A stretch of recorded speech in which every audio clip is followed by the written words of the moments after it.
Bom, caro aluno, vamos à aula de ciências biológicas sobre o método científico. Tá? Por que devemos estudar ciências da natureza? Lembrando que a biologia, essa parte que vocês estão estudando, faz parte das ciências da natureza, né? Para que possamos ampliar os conhecimentos sobre o mundo em que vivemos e assim participar de diversas atividades da sociedade, podendo opinar e decidir sobre elas. Por exemplo, nós temos essa questão agora do coronavírus, em que algumas pessoas são contra o lockdown, e outras são a favor. Tá? Quem defende o lockdown, os cientistas, eles têm modelos, que justificam por que essa forma de tentar controlar, o contágio do coronavírus, porque que ela é eficiente, porque somente usar máscara, álcool em gel,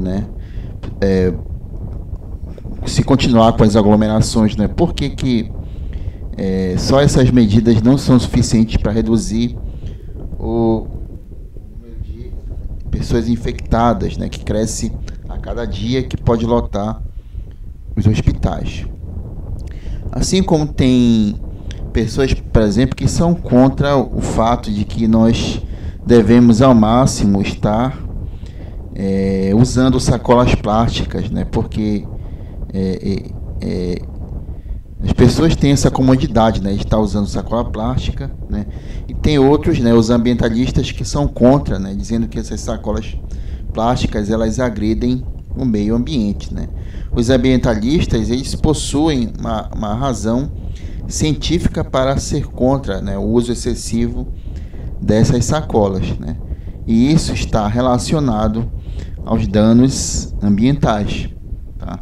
Mas para que nós possamos opinar, ter opiniões corretas sobre alguns fatos do nosso mundo, no que diz respeito à vida, à natureza, nós temos que estudar a ciência da natureza para ampliar esses nossos conhecimentos, tá? Também para desenvolver a nossa capacidade de investigação e também para satisfazer a nossa curiosidade sobre como as coisas funcionam, como é que a natureza, a vida, ela funciona. Como é que os cientistas fazem as suas pesquisas?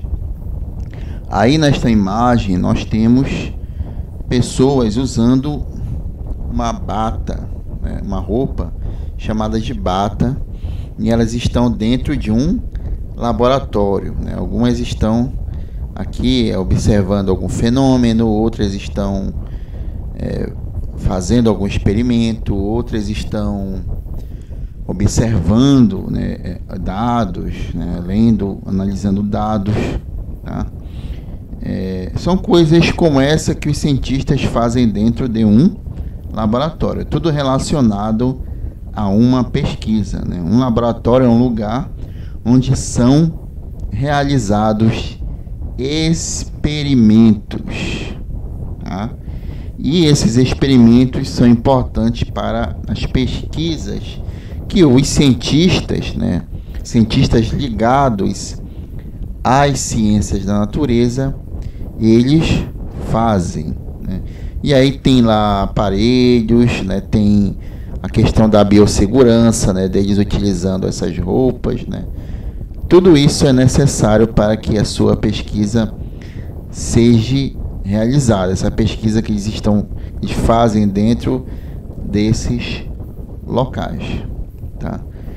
E esses experimentos, né, eles fazem parte dos métodos científicos, né, que é a maneira pelo qual os cientistas fazem as suas pesquisas. Mas o que é um método científico, tá?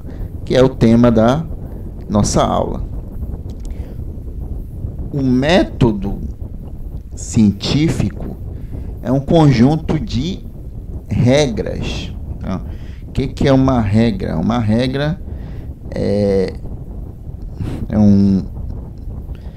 uma ação que você deve seguir, né? Você tem que fazer isso e não aquilo. Você tem que fazer essas ações nessa ordem, né?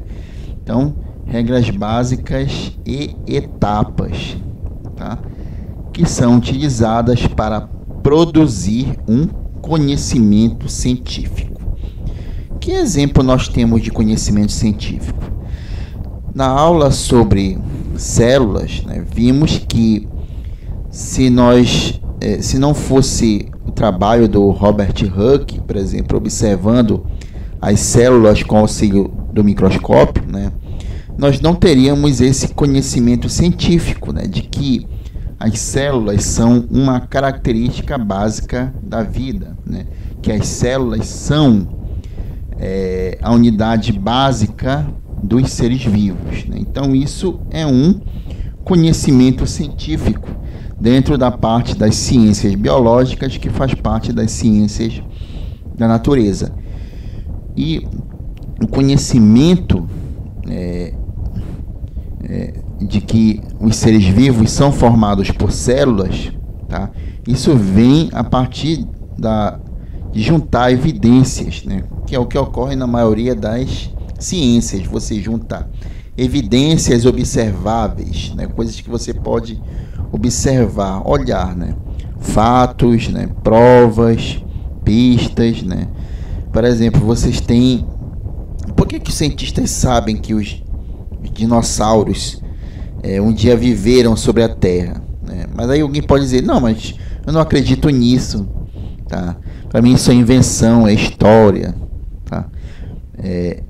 Os cientistas, para dizerem isso, né, que os dinossauros foram grandes répteis que viveram sobre a Terra, né, eles utilizam o quê? Evidências observáveis, né? Tá? Existem cientistas que vão em cavernas, que coletam, que observam pegadas, né? Eles vão em cavernas atrás de ossos de animais, restos de animais que viveram na Terra há milhares de anos atrás, né? Que são os fósseis, tá?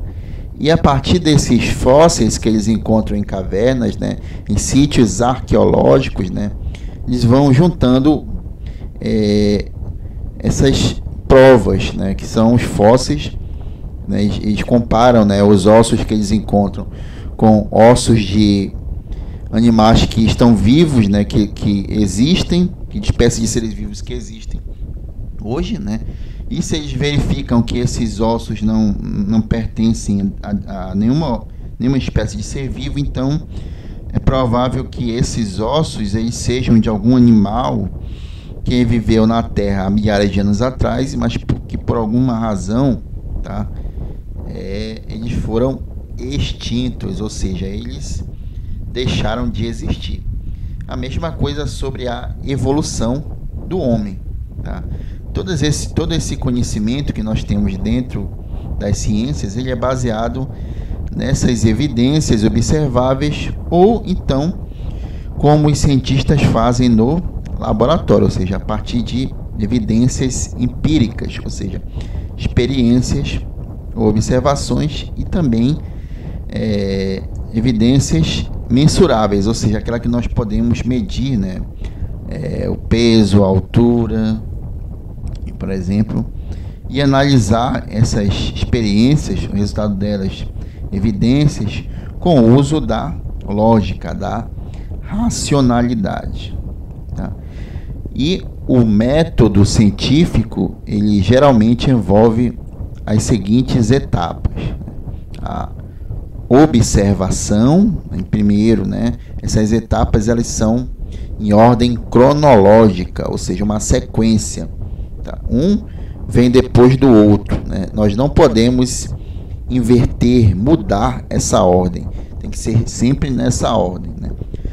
Primeiro a observação, depois a hipótese, a elaboração de hipóteses, depois nós temos a experimentação e, por último, a conclusão, que é das etapas, a etapa final do método, a partir do qual se constrói, muitas das vezes vai se construir uma nova teoria científica.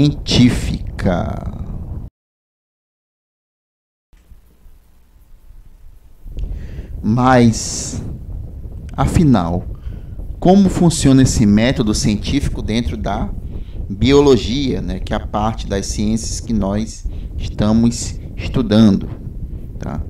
Dentro da biologia, assim como de outras ciências, né, existem diversas formas, né, mas todas envolvem a organização do conhecimento científico, a observação, a curiosidade, ou seja, aquela vontade que você tem de tentar entender um determinado fenômeno da natureza.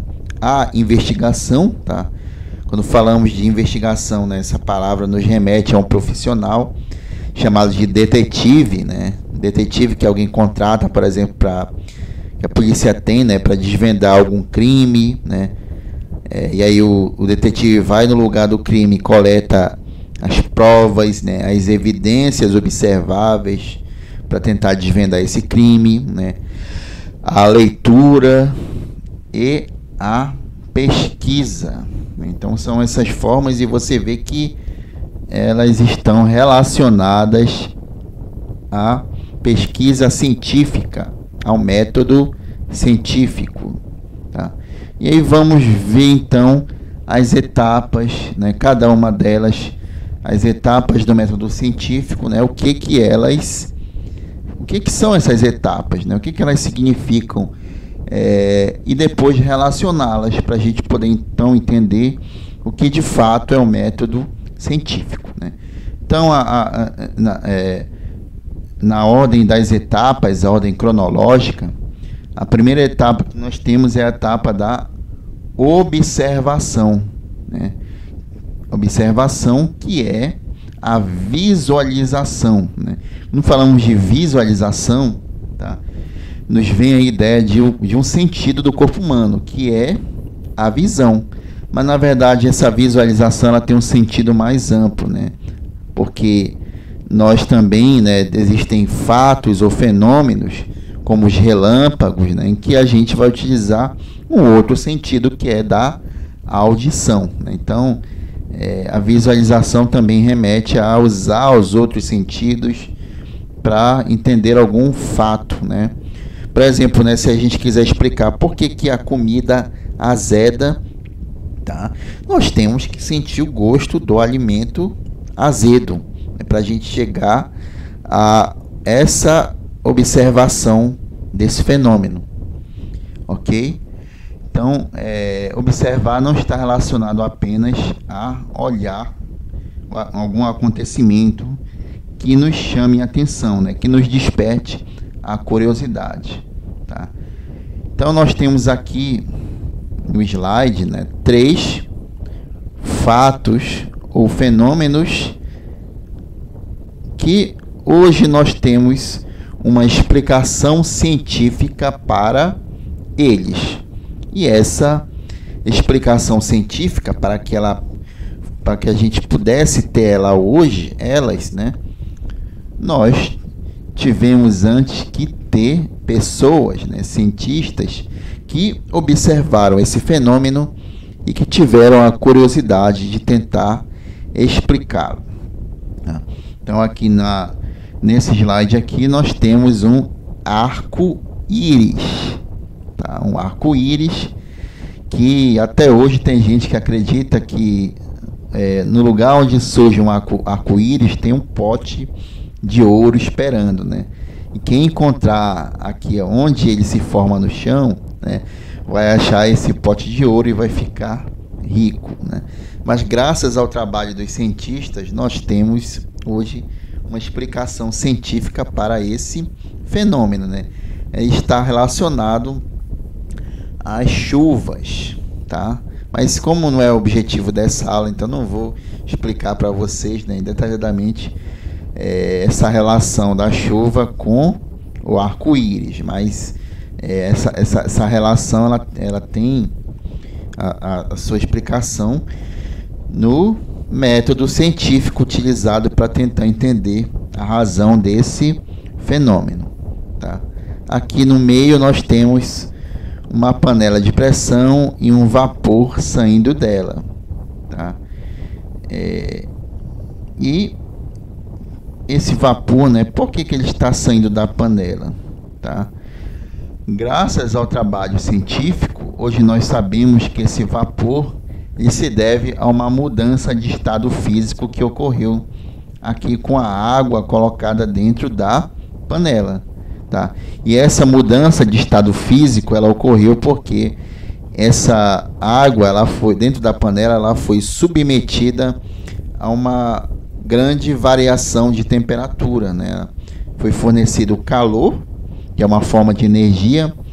As moléculas de água, elas absorveram esse calor e aí elas começaram a ficar bem distantes umas das outras, o que nós chamamos de estado gasoso, que forma o vapor d'água.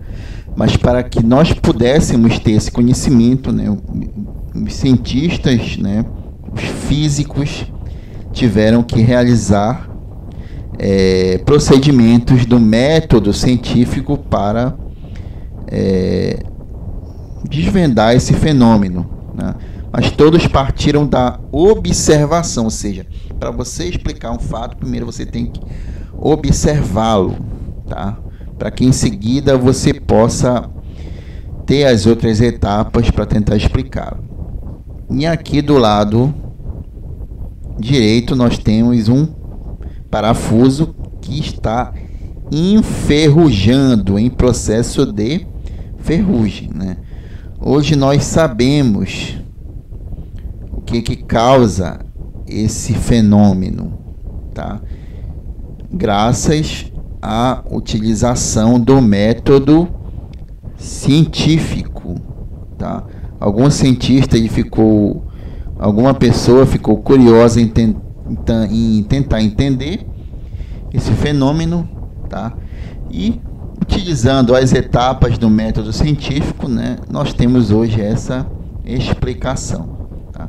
Vale ressaltar que essa observação ela deve ser repetida várias vezes, buscando obter o maior número possível de detalhes, né, sendo realizada, portanto, com a maior precisão possível, né? Por que isso é importante, né? Essa observação várias e várias vezes para obter o maior número possível de detalhes, porque isso vai permitir com que nós possamos avançar no método científico, né? Já se utilizando de uma outra etapa, que é a elaboração de hipóteses, né? Só que antes da elaboração de hipóteses, né, essa observação de um fenômeno durante várias vezes, né, ela precisa nos suscitar algumas perguntas para entender esse fenômeno, né? No caso do arco-íris, em que situações ele aparece e como que ele surge? Em relação à panela, né, os cientistas desvendaram esse vapor, essa fumaça, né? E se fizeram antes perguntas, né? O que é essa fumaça que sai da panela? O que é isso? Por que ela se forma quando nós aquecemos a água na panela? Tá? Em relação à ferrugem, do que ela é feita e de onde ela surge? Tá? Então, essa formulação de perguntas é importante para a elaboração de respostas provisórias, que são chamadas de hipóteses. Tá?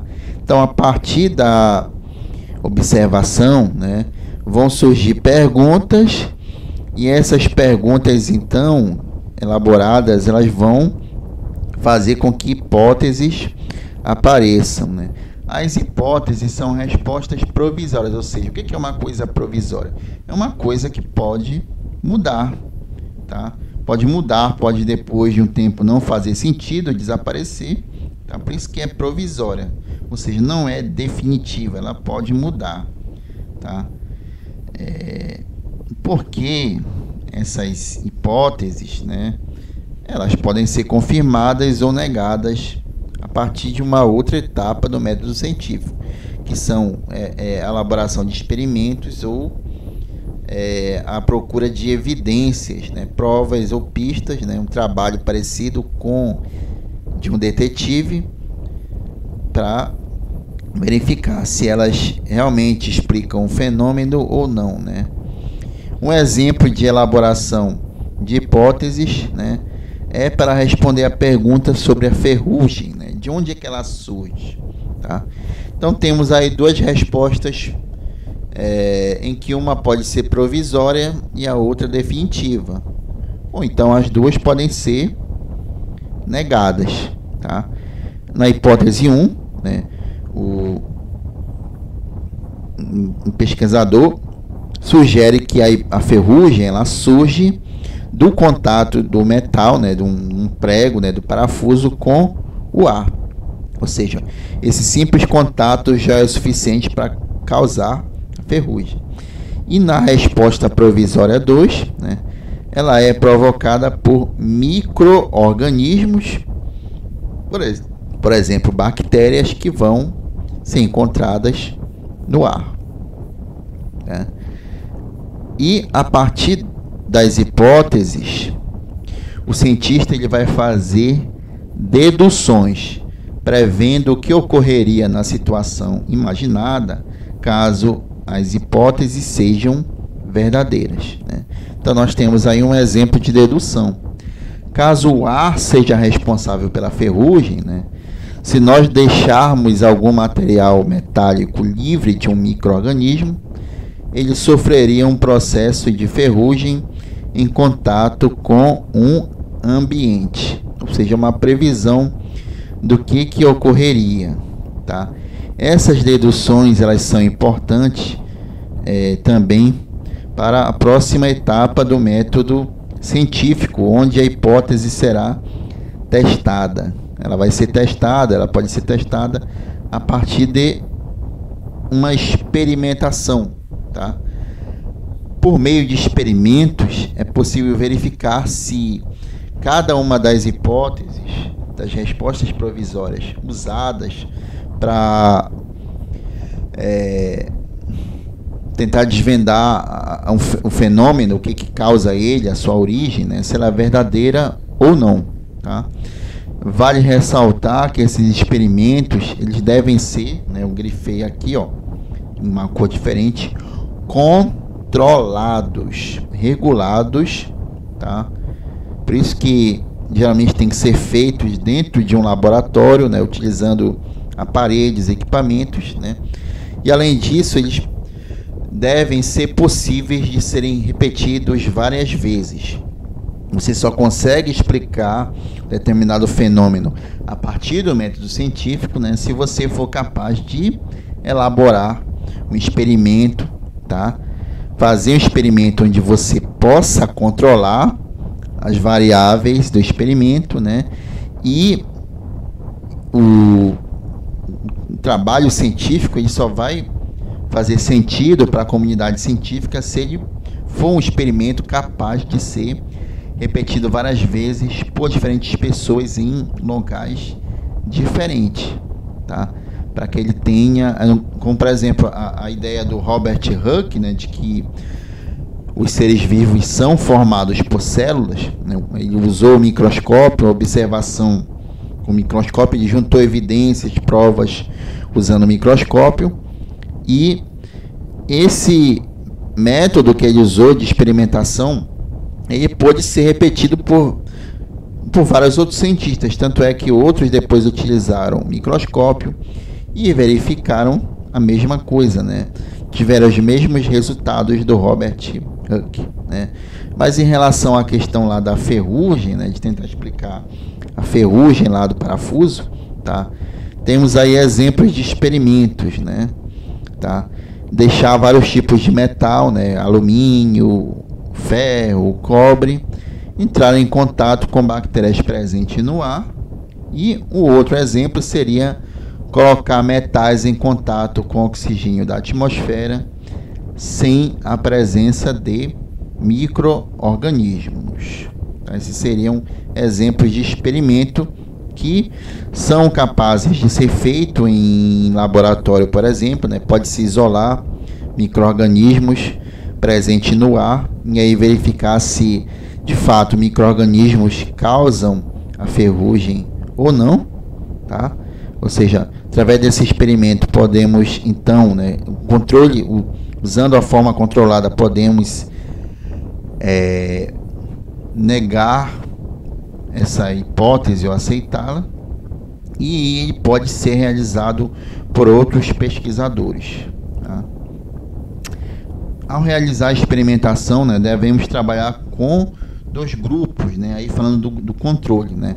Um grupo experimental, né, que é aquele onde nós promovemos alterações em fatores a serem testados, deixando outros sem alteração, e um grupo controle, né, em que nós submetemos ele ao experimento sem sofrer nenhuma alteração, né? Assim, nós podemos testar um fator por sua vez, né, e comparar os resultados obtidos do grupo experimental com o do grupo controle, né? Havendo diferença entre os resultados do grupo experimental e do controle, né, elas são atribuídas ao fator que está sendo testado, ou seja, onde ele é alterado, onde ele não é alterado no grupo controle e é alterado nos grupos experimentais, né? Não ocorrendo diferenças entre eles, né, nós podemos dizer que esse fator ele não interfere no processo de estudo, tá? Um exemplo simples de experiência controlada, né, pode ser usado para determinar se plantas precisam ou não de água para viver, tá? Nós sabemos hoje em dia, graças ao conhecimento científico, que elas precisam, tá? Mas para que isso fosse possível, alguém, em algum momento, teve que fazer um experimento, né? Usar o método científico, né? Fazer a experimentação para verificar a sua hipótese de que elas precisam de água. Então, essa pessoa fez um experimento, né? Pegou lá um grupo de plantas, tá? Num grupo de plantas ela regava, colocava água, tá? Durante um tempo, e em outro grupo ela não colocava, ela não regava, né? Então esse grupo que ela não regava é o grupo controle, tá? E o outro grupo é o grupo onde a água era utilizada para regar as plantas, né? E esse grupo controle, a utilização dele pode, por exemplo, também não só explicar porque as plantas precisam de água, mas a quantidade ideal de água que elas precisam para se desenvolver. É muita, é pouca ou é metade do que se usa, tá?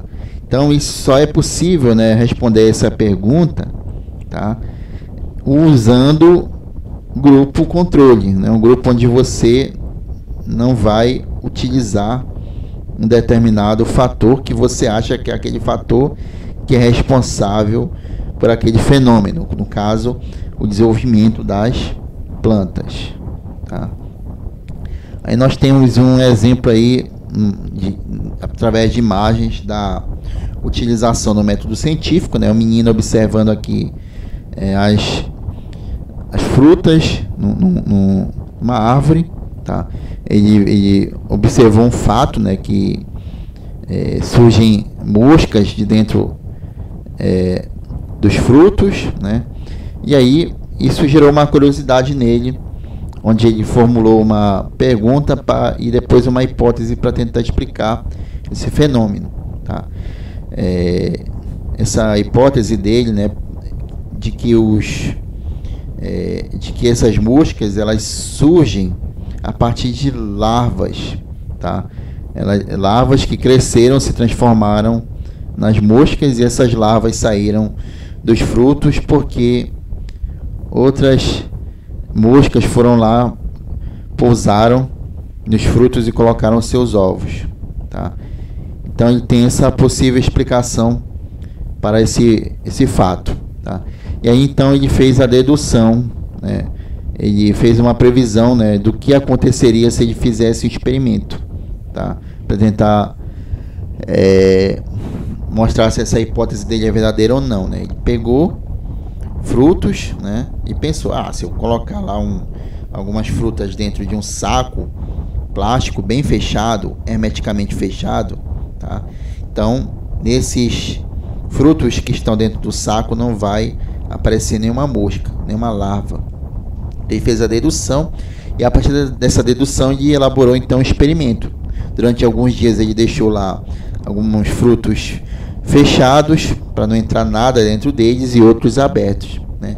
E aí, após esse experimento, ele descobriu então que só apareceram larvas, né, moscas, nos frutos que ficaram abertos. Os que ficaram dentro do saco não apareceu nada, tá?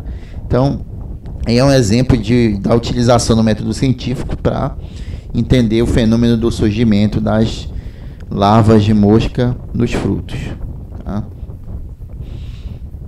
Então, a partir desses experimentos, né, os resultados deles, que nos permitem verificar se cada hipótese é verdadeira ou não, né, e se ela responde a pergunta ou não, né, se uma das hipóteses for confirmada, é possível formular uma teoria científica que explica aquele fenômeno.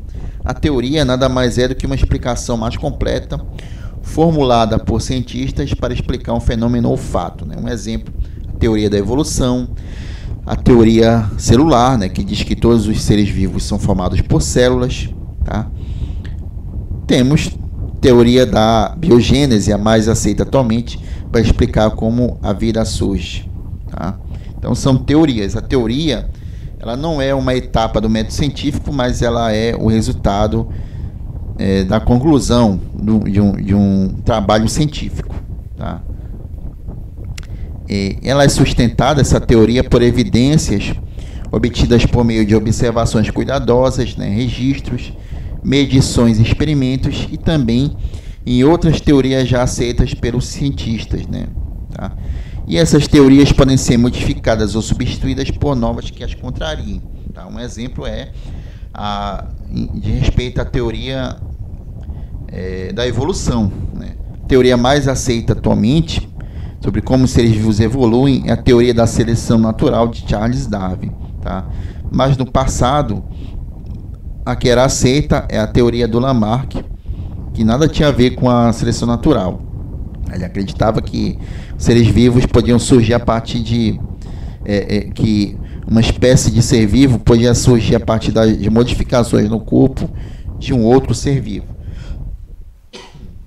E aí o Darwin, através de evidências observáveis, de pistas, e aplicando o método científico, mostrou que Lamarck estava errado, né? E aí a teoria dele passou a ser aceita até hoje, que é a teoria da seleção natural. Tá aí um resuminho do método científico, né? O cientista observa um fato, formula um problema, pensa em uma hipótese para resolver o problema, né? Que é uma solução provisória que o cientista dá ao problema, né? Ele faz observações ou experimentos para testar essa hipótese, né? E para diminuir as chances de erro, né? De que ele tenha feito um experimento errado, levando a aceitar uma hipótese que talvez não seja verdadeira, ele realiza sempre que possível um teste controlado, né? Comparado a situações quase idênticas que se diferenciam por um único fator, né? E finalmente analisa os resultados do experimento e vê se sua hipótese se confirma, tá? E então ele vai elaborar uma teoria para explicar aquele fenômeno observado, tá? E aí as etapas, né? Observação, pergunta, hipótese. Ele conduz uma experiência que vai fazer com que aceite ou rejeite, tá? E aí um outro fluxogramazinho, onde o experimento ele é a parte mais importante do método, tá? Onde uma hipótese ser revista ou ser tratada como inconsistente, ou seja, ela não ajuda a explicar aquele fenômeno, ou seja, tendo que elaborar novas hipóteses, tá? E esse experimento, uma vez reproduzível, né, e vai levar essa hipótese a ser apoiada por uma evidência, né, que vai levar a uma teoria. Tá? E